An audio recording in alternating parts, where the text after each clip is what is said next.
Hey guys, I'm Chris, And I'm Mike. and welcome back to No Limits, the Mitrap Podcast. And we're coming to you live again on the Mitrap Podcast this time. How you doing this week, Mike?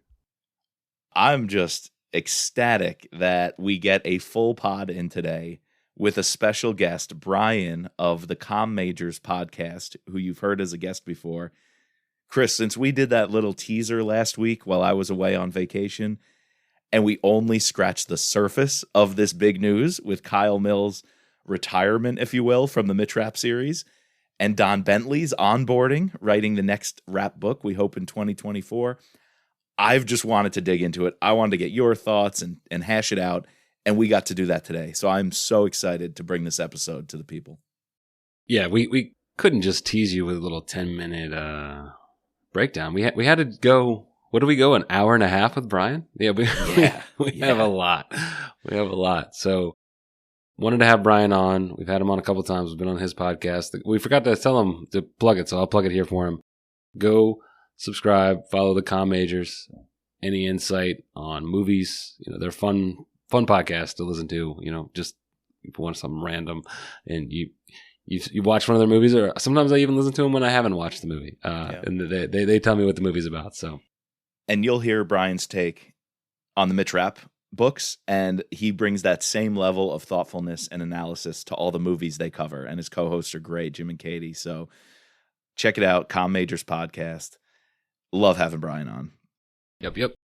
But Chris, before we get into it, I've got a limerick here that I cannot wait to share because this is my tribute to Kyle and our welcoming to Don. What better way to celebrate this news than with a No Limits thriller podcast double limerick? Give it to me, baby. There is a great author named Mills who wrote some amazing rap kills. It's to him that we toast, for he deserves a great boast. We thank you, Kyle, for the thrills. And now to Don Bentley we turn. For more rap adventures we yearn. The next heir to Vince, words he'll not mince. The fans' hearts we trust he will earn. Wow, Mike, that very may well be your best limerick ever. That was really good. You got the cadence down right. Like the rhyming was amazing. Wow, and you can use that one again for Code Red. But no, that was perfect. That was perfect. You got to read that. You got to read that one to Kyle. I'd be lying to you if I said I didn't practice. Yeah. No, you could tell with that one. Yeah, that you didn't write that one while I'm saying the intro like the other ones. That was not rushed 10 seconds ago. That's funny. Well, guys, if you like what you're hearing and you like what you hear on this episode of No Limits, the Mitch Rap podcast, check out our other feeds over on season 2, No Limits, the Scott Harvath podcast. We're covering every Brad Thor book. What do we do? 5 or 6 already in the Brad Thor series? I think we're up to like 7, bro. Wow. Yeah. Oh, that's right. Because we're approaching the halfway mark in a couple of months. Chugging along over there. We also have No Limits, the Thriller podcast. We do a smattering of other books. We've already covered the entire Jack Carr series, all the Chris Howdy books featuring Haley Chill, and we're going to be covering the new ones that come out this year with Only the Dead in the James Reese series. We even covered the Terminalist TV show, and we've got a second season of that to cover down the road. So big things over at the Thriller podcast. What's the next book we're doing over there? I think we'll have something ready in the next week or two. On the No Limits? Yeah, on Thriller Pod. On Thriller Pod? Well, that's Sleeping Bear, right? Oh, Connor Sullivan. Yes. And his second is coming out, Wolf Trap. So we'll be doing the Connor Sullivan 1-2 punch with Sleeping Bear and Wolf Trap over there. Yep. Yeah, we've actually done 9 Brad Thor books. 9. Man, it's just flying. Time is flying. Like we've done like 4 or 5. No, we've actually done 9. So. Dude, we lose track of it all. Too many books, too many thrillers. It's like my Goodreads list. I finish a book, I'm like, oh, what comes next? I open up Goodreads, I'm hit with like 6,000 books I want to read. Can't keep track of it all. Yeah, no, me neither. All right, guys. Well, we're going to now send you to our brilliant conversation with Brian. Check it out.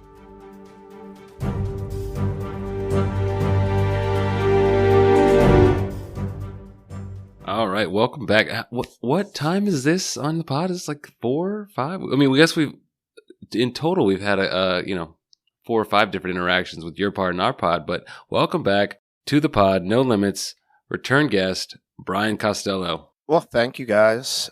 Happy to be back. You never know what show you're on. You guys have diversified. You are a multimedia empire now. There we go. That's what you guys have become. If only. It feels good though to be back on the Mitch Rapp podcast. It does. Say, it feels good. It does. Sometimes I'm confused when I'm like, listen. I'm like, wait, did I listen to this episode yet? Oh wait, is this the Mitch Rapp one, or I have to go to the Thriller one? But I wish I was back under better circumstances, but I am thrilled to be back. Well, yes, there's still a lot to celebrate. I mean, there is. We got Don Bentley taking over the series. Huge news.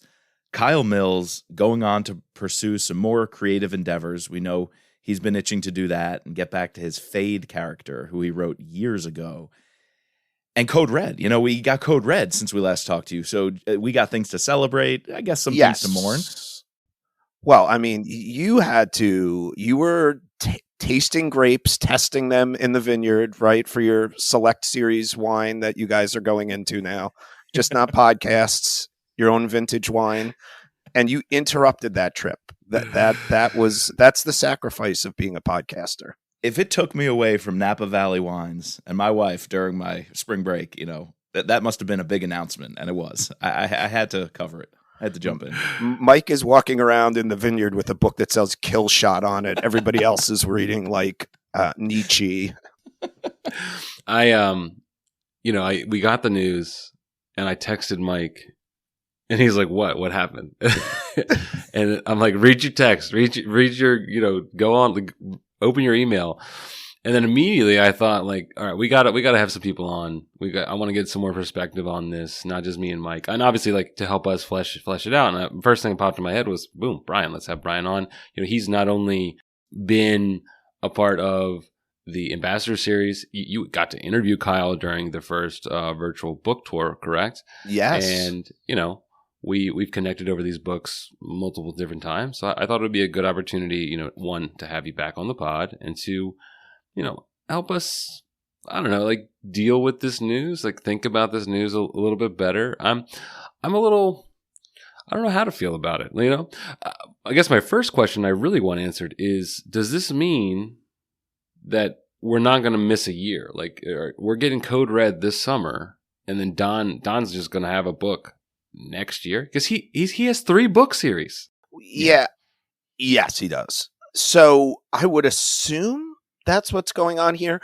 The really interesting thing is, I was shocked, and I should have known this. I mean, because I remember Survivor coming out, but it's been that long. So Code Red will be his 9th book in the series, and when you look at that and put it into context, I think it's a little surprising, because I don't know. I should have known there was 9. I obviously know that there's 9, but it doesn't feel like there's 9. Right. It's almost a decade.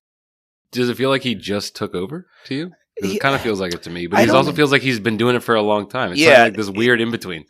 I think when we talk about the books, I think there's elements of, to me, like there's been different levels of Kyle in the books. And that might be maybe why that feels different. Like there's definitely at the beginning where it was so wedded to Vince, and then it's transitioned into really his own universe, obviously influenced by Vince. And I think that's why maybe it feels different to me at points, in particular with like the last 2 books and where he went with it and where he went with the character and stuff like that. But yeah, it does feel like yesterday. And what's interesting is I go back and think about that limbo that existed from when Vince passed away with The Last Man, which was 2012 release. And then The Survivor didn't come out until 2015. So the one thing I'll say is, having lived through that, is that it is nice to know that there is a transition in terms of what it is, because there was really a sense when Vince died. I mean, I was not in the know in any way that, that really could have been the end of the Mitch character. And, no spoilers, but you read The Last Man, that's not like a last entry of a character, right? I mean, that was not. There was a sense where I was at least concerned. I'm like, wow, that's it. That's where that character is going to be. So I don't know behind the scenes when this was decided. Like, in Kyle's mind, did he know he was writing this as his final one? And that allows Don to come in and go more smoothly into it, or whatever it is. But I would like to feel that there's maybe going to be more closure on this end than there was on the Vince end. And that my guess is probably that there won't be a layoff. I don't think they've said there won't be, but I can't imagine that they would be willing for there to be a layoff of very long. It just, from a business sense, doesn't make a whole lot of sense. Yeah, I think for that reason, we can expect Don's book in 2024. I think he's going to be excited to write it. I don't know how his contracts work, but I mean, he probably wants to make this the priority, although it is going to take a lot of time and research. We know Kyle did a lot of heavy lifting to make sure he studied Vince's work and that his writing was as close to Vince's craft as it could be in the beginning. And he thought a lot about the fan base and really wanted to make sure that we trusted him. And, he took the reins seriously from Vince. And so I think that will be smoother for Don because he is so in tune with Mitch Rapp right now. I really loved hearing, he did a few interviews and a couple other things where he said on deployments, he was reading Rapp books. He picked one up at a little library when he was in the Army flying Apache helicopters. And so I think he's just got years and decades of being a fan himself and using that to craft his Matt Drake series, which I haven't read. Have you read any of his Matt Drake series, Brian? I have not. So I believe I read one of the Jack Ryan Jr. ones. Mm-hmm. I've read the Jack Ryan Jr. ones. I can't remember the last one I left off, but he's written some of those. Listen, you only hear from many people good things on that. So I would say up front on the Don Bentley piece, I'm probably less inclined to talk much about him in the sense that I think he deserves as much as we gave Kyle. Like to talk about like being upset that Kyle's leaving and stuff like that. It would then be hypocritical to say that nobody else could write Mitch Rapp, because that's what people were saying when Kyle was coming in. So, but people personally, I've heard only good things about him. And then anecdotally about his writing, people are excited about it. So I think that element's interesting. The thing that's really intriguing to me with him coming in is I think his challenge is a little bit different than Kyle's, in that Kyle had to not replace Vince, but he had to take over for Vince. And that was such a huge challenge to not only carry on that character, because people who loved Vince's work were so emotionally distraught that this was gone and we're not going to have this character and what's it going to look like. So he did have to marry that Vince style. What I think is challenging for Don now is that he does not only have to balance the elements of what makes a Vince Flynn Mitch Rapp book, he then also has to marry the style that Kyle wrote. Mm-hmm. Right. And there's elements of it that are different. So it's that piece of it is really intriguing to me, because there's like another layer on top of this now where you look at Kyle's books and there's things that he's done in these books, in particular the last few, that have really kind of blown up the world around Mitch. And that to me is going to be a really interesting challenge of how he reconciles that. To me personally, I don't know what they're going to do. I would prefer if they allowed him to write a sequel to Kill Shot, because I think that would be an easier transition, because then you are not trying to marry the worlds of Vince Flynn, Kyle Mills, and Don Bentley right out of the gate. It's just Vince. Yeah, and he comes from, I think he's had a lot of practice for this. He comes from that family of the Clancy verse. And I'll call it that because so many different people have written in that world now, and there's so many different things. But the thing I'll say about that is so many different people have written those stories now. It's almost like you're painting on top of paint, on top of paint, on top of paint, or you're laying roof on top of shingle on top of shingle. And it starts to get jumbled at points. Yeah. So I think it would be interesting to me if we could get a young Mitch, because I think that would allow Don the freedom to be more directly connected to the Vince version of it. But again, without knowing where Code Red goes, I don't know. Kyle might be leaving Don in an amazing position where he could go and do something with Vince. I don't know. I don't know what the thought is that. It's interesting because the tagline for Code Red, when we read it, me and Mike were like, interesting. Not what I thought the next novel was going to be about. Like this drug. Obviously there's this character that Kyle like really likes from Lethal Agent that is being brought back in, right? And I don't know. I just it's one of these, like, we're gonna rank at the end of this pod like all of Kyle's novels, but like these one-offs, like Total Power, like Lethal Agent, like these weird takes on like using Mitch in a thing as opposed to like having like a more structured arc.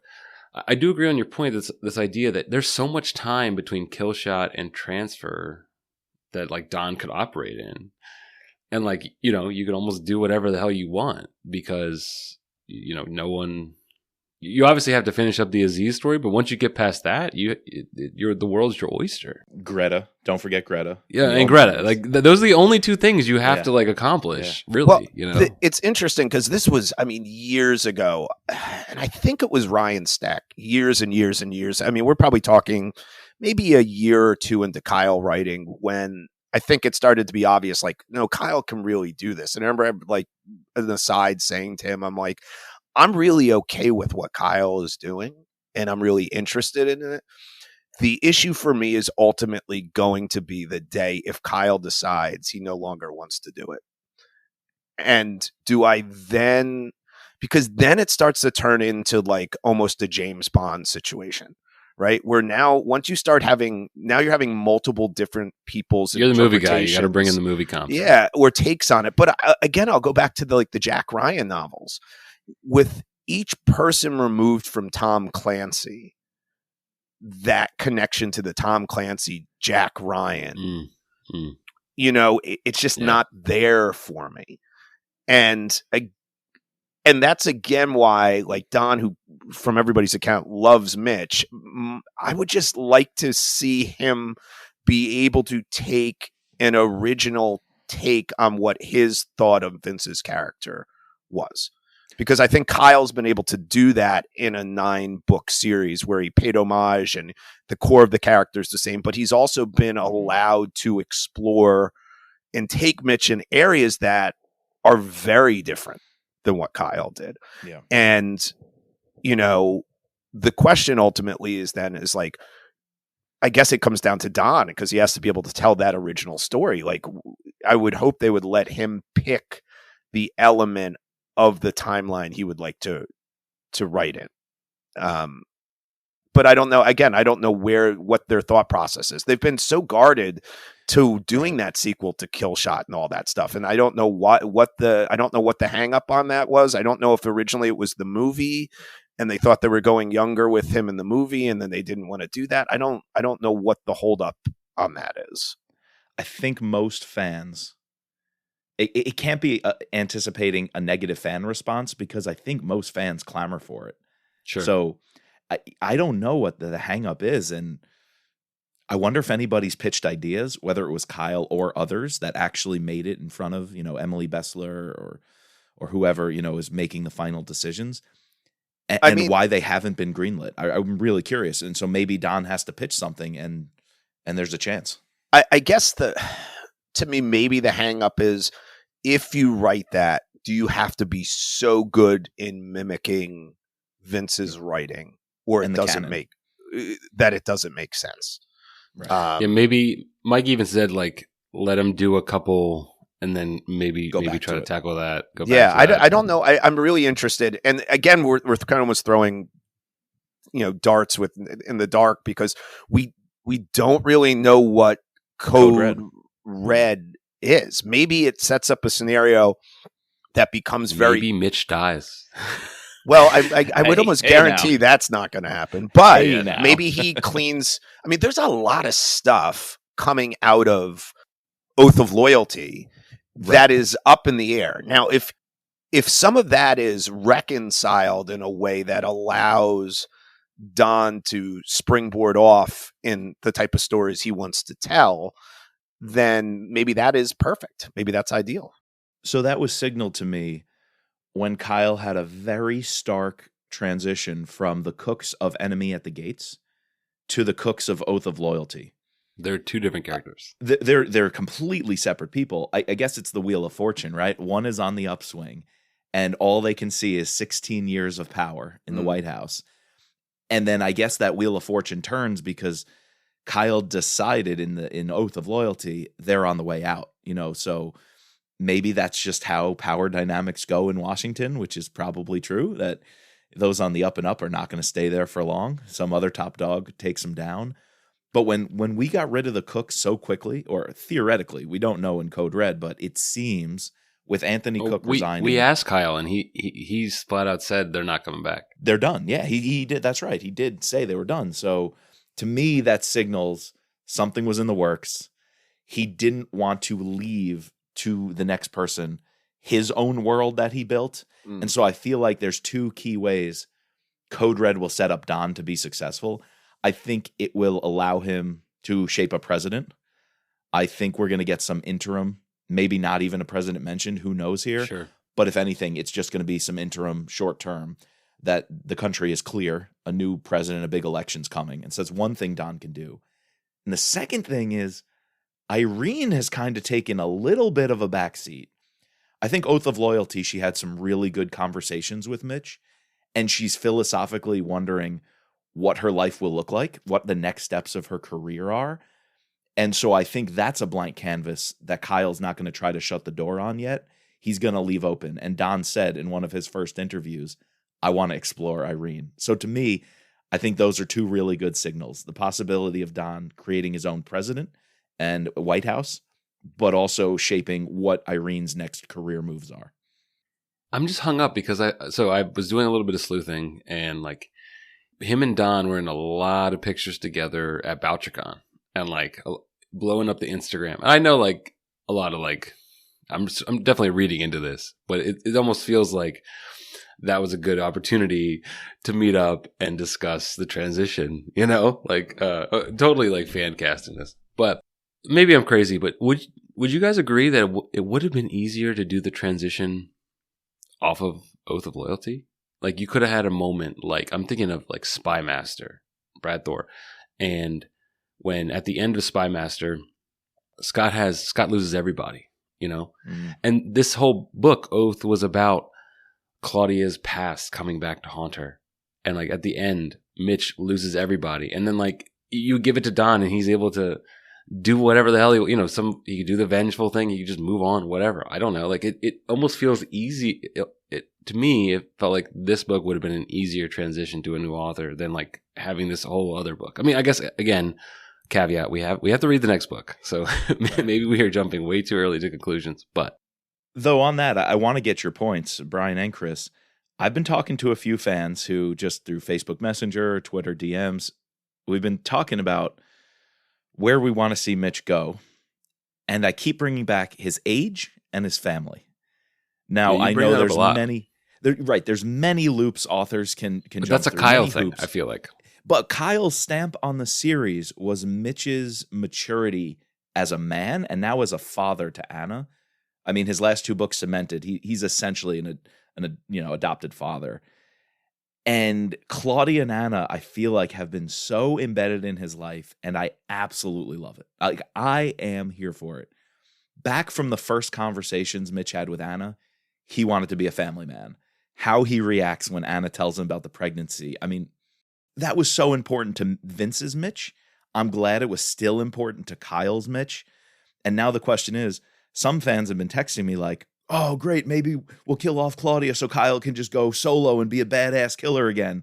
Like Unhinged. This is going to be like vengeance rap again, like Consent to Kill. And I'm like, I don't know. That would be an easy recycling of what Vince did with Consent to Kill, with Mitch just going ape on guys. And we've been there, done that. He's a different Mitch now. By the way, you would not be able to top Consent to Kill. No, so it would pale in comparison. It would just be a worthless effort. I think Kyle's greatest, a few things, and Chris and I might disagree with this because you talked about some of the one-off things as opposed to large arcs. One is Kyle's ability to return a sense of humanity to Mitch. Oh, yeah, no, I agree with that. Yeah. Which had really, in the last few Vince novels, much of that had disappeared. And I'm sure Kyle would have brought that back. Vince would have brought that back. There was an arc to that. But the ability, now, I think it's interesting how Kyle did it, because I do think there's some ways you paint yourself into the corner with Claudia, with Anna, you get people who are saying what they're saying, Mike, I want him to be badass Mitch rap where he has nobody and he can. But one of the reasons I think you can go into book 22 and then Don will write book 23, right, is that Kyle changed that character, because we couldn't be 23 books into the Mitch post Consent to Kill anymore. It would just be like, Taken 17 with Liam Neeson. Now now another person he knows has been taken and he's going to kill them too. Like, people would have been second cousin's grandma. People would have been, not all people, some people would have been fine on it, but I think a lot of people would have checked out on that. So Kyle's ability to do that, and some of the stand-alone adventures to me are really interesting, because I think there is a more cinematic style to the way Kyle writes than how Vince wrote. No, very true. Very true. And, some of those almost standalone stories allow an entry point for people who don't even necessarily have to be a Mitch Rapp fan. And right. That is slightly different. Now, I think that probably bothers a lot of people who are solely Mitch Rapp fans, and I could see the pushback against some of that stuff. But I think is just a storyteller, the geopolitical stuff that Kyle did to me was intriguing, which is why I'm really fascinated where he goes now, because I think at points it's a double-edged sword. He probably could have, the Cook characters in a non-Mitch Rapp novel probably would have been even more fascinating, because he wouldn't have been tied to the expectations of a Mitch Rapp with them. Sure. And it was almost like the Cooks to me were almost like a Greek tragedy in a Mitch Rapp, which is like, that's kind of fascinating to me to roll that type of stuff into it. So I loved his storytelling. I do understand why, if you're just like an early Vince fan, at times it might have been jarring. And I think that might be the difference in terms of when you jumped on the Mitch train. Like, if you were somebody who was in it from me, like from when the first book was published, all those books I'm reading as they come out. So it's just this like gradual progression of Mitch's character. But if you're somebody who's binging all these books, and you binged, let's say, Vince's books and then went right into Kyle's books, that might have been a little bit more jarring to you. I think those are really good points, but a small counterpoint, I think, comes in early Kyle, in the first 2 or 3 books, with the character of Grisha. Yeah. I definitely see all of that with the Cooks and this new era that we're in.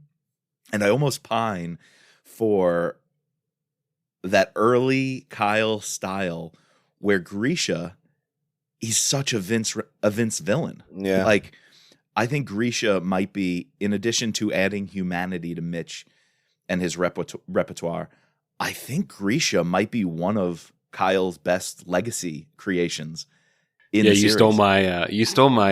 You asked us to come up with what we thought Kyle brought best to the series. And I think it has to be Grisha. You know, if you're not going to pick like his, you know, elevation of Claudia, then it's got to be Grisha, because that character, and also like to sort of piggyback on your return to humanity, he kind of does that not through Mitch, but also like through Mitch seeing Grisha. You know, like, yes, that's right. You know, because you have this adversary. You know, Louis Gould was like thought he was as good as Mitch, but Grisha was as good as Mitch. Yes, you know. Yep. Like, yep.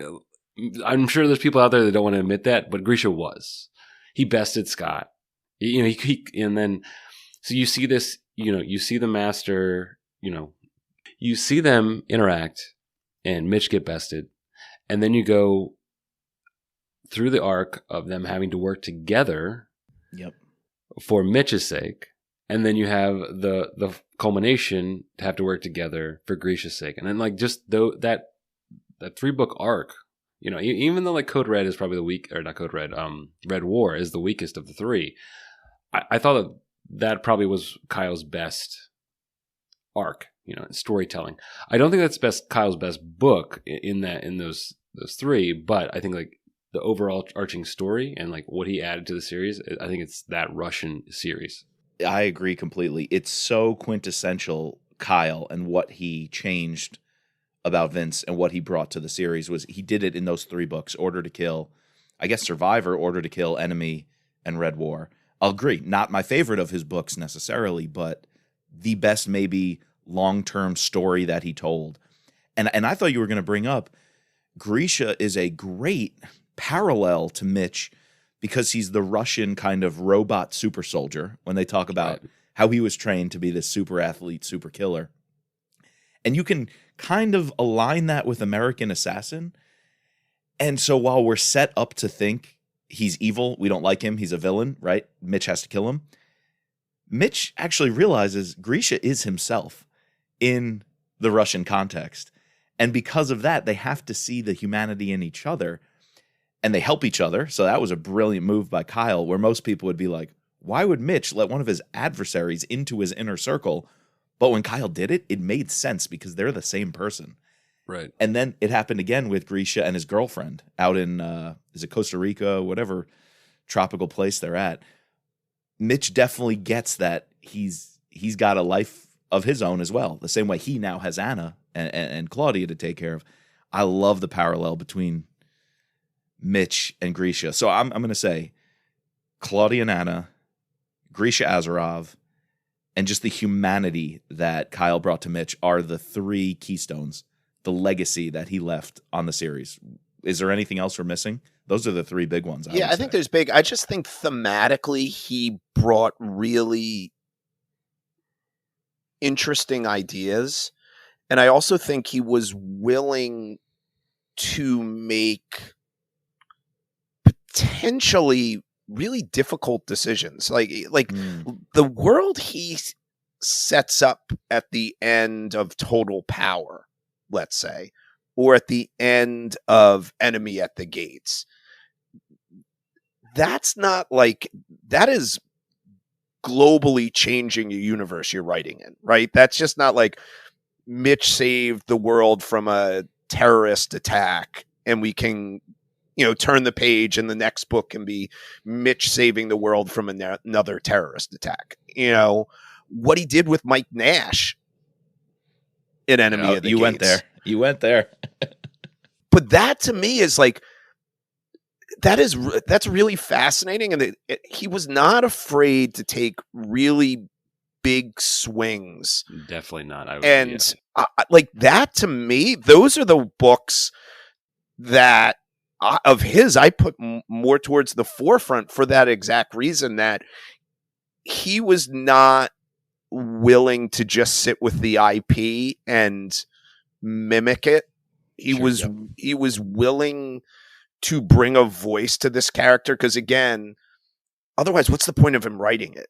Yeah, exactly. Do I mean, it's just like go get that AI bot, whatever. Yeah, go get ChatGPT to write the next novel. Here's all the Vince books. Let's scan them into the AI, and then that could, like, if he's not bringing those things, so his ability to do that, and I think at times utilize characters like Mike Nash character. Let's be honest, that character became, sorry, Mike Nash fans, really became irrelevant in this series. To be able to find a way to make that character relevant again, and with the emotional impact of that last segment. So, like, one of the things I'll take away always is that scene of him like struggling up that mount. Like, that's a sequence. And again, I think of things cinematically as I read, I visualize it. That was just such impressive writing to me. And then to come back with the opening of Oath of Loyalty and show, I don't like that, to me was really intriguing. And I love that he was, brave enough to do that, because the simple thing would have been, who's the terrorist of the week? It's, it's 24 season 14. Here we go. Jack Bauer and Mitch Rapp are the same guy, and we're just going to do the same. Now we're not attacking the White House. We're attacking the Louvre. Get in there, Mitch. And he didn't do that. And I know some people dislike that. They didn't want that. They wanted, terrorist of the week. They wanted, they wanted what you were saying. He didn't do, And so for me, that's what I connected to with him, that I kind of appreciate. But I'm interested now to see what Don's take will be. Like, what avenue does he want to go with that character to make it his own? And I'll say, just to your point about the Mike Nash character, and like I'm a Mike Nash fan in terms of, like, I liked him when he first came on, and when I first read Enemy, I was like shocked because I had a connection to that character, but it took me and Mike like a little bit of time going back and forth. We actually posted was it a follow-up episode where we broke down, and this just goes into, like, Kyle did his research and knew the Vince and Mitch story in and out, that you could actually go through. And we actually brought this up on our next interview with Kyle, or like talking about the book, how we went and we picked out scenes that Vince had laid out with Mike, showing that he is the kind of person that ultimately could make that turn that Kyle chose him to do. And it makes sense. But again, like, if you're not, like, it's kind of like that thing where if you're reading them year to year, you might forget. If you're doing like us, when we'd already read them, but now we're going back, we're reading them back to back to back, and like those things like stand out on the rereads.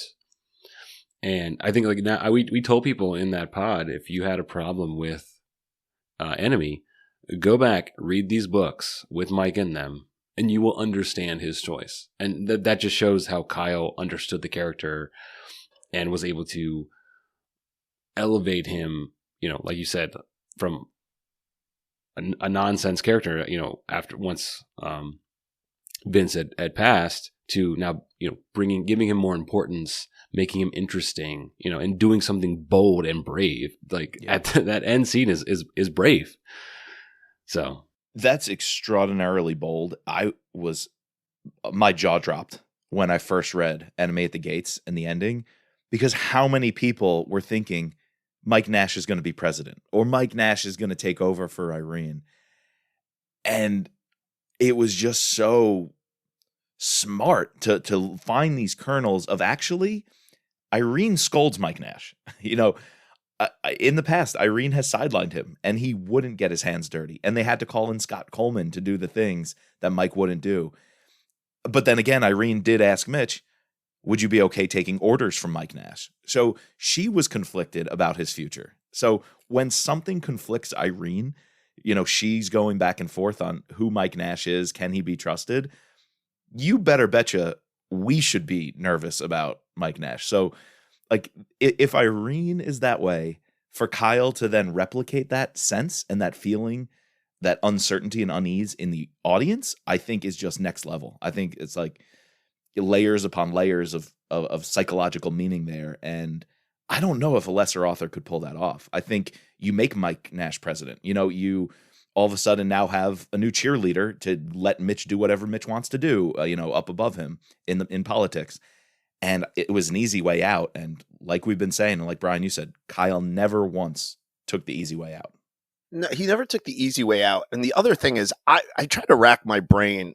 I'm not sure anybody has been able to come close to pull off what he did in terms of having to take over a literary character as popular. I mean, they've done it with Jason Bourne. They've done it with Jack Ryan. To a degree, they've done it a little bit with Dirk Pitt. Patterson novels, all these other voices writing it.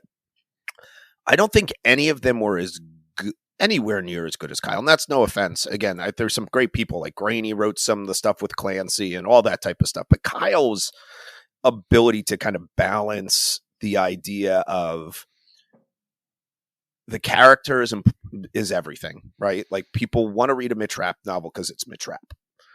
But you're not seeing those other ones hit number 2 on the New York Times bestseller. They're not. And quite honestly, and this is not to be offensive, they're just not as good.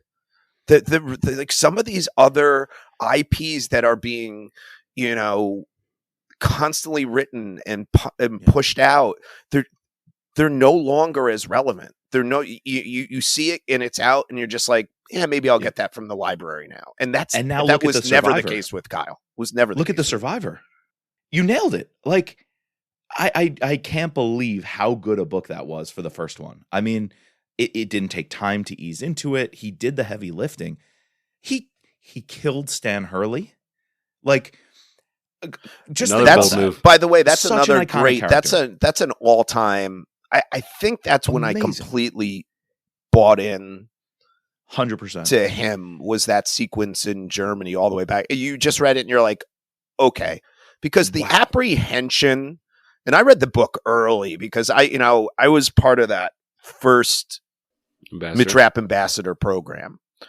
And I can't remember when the book itself came out. I'd have to look up when it is, but I got that book in July of the year it was released. And that had been Vince had died several years before. So that was like, there was this anticipation of what it is. And I just remember like tearing through it and reading it. It was like 4th of July weekend and I'm just reading it. And quite early in, I was like, okay, like this is going to work. Now for me, I have to be honest with you, when we do our rankings, the next couple of books after the ones you guys like, Order to Kill, Enemy of the State. They're closer to the bottom for me of those, but that's because again, I like when I feel like Kyle started to feel comfortable in terms of really generating the storyline. The other books are very good, but I feel like they're more closely aligned to just the old Vince novels, which is Grisha and stuff, which is awesome. But I do think it led to a nice kind of gradual transition of him, always honoring Vince, but also expanding his storytelling, the further he got into it. Should we get into our rankings, Mike, or do you have something else? Yeah, no, let's do that. But Brian, on your point, I remember specifically on the pod when we did Order to Kill and Enemy of the State, half of those books were some of our favorite writing in the entire series. It was like, I think Order to Kill, the first half, we were like, no way, this is over the top good. And then the second half fell a little flat. And I remember being like, okay, we can do this. Kyle's going to sustain this series. And what he did in the first half of that book, and I think it was actually the second half of Order to Kill and the first half of Enemy of the State, I would have put in the top 5 of all Mitch Rapp books. And unfortunately, I remember on the pod, Chris, a bunch of times we said, it just doesn't have that complete storytelling yet. Chapter 1 to chapter 60, 70, 80 in the end. So those also slipped down my list a little bit, which I guess we should get into. But I do remember, even if they're lower on my list of rankings, I remember there were certain things in that book that we said were bomb. Oh yeah, he's always he didn't have, there wasn't a single one he wrote where I was like, ooh, I don't know if I want to pick up the next one. Didn't come close to any of that.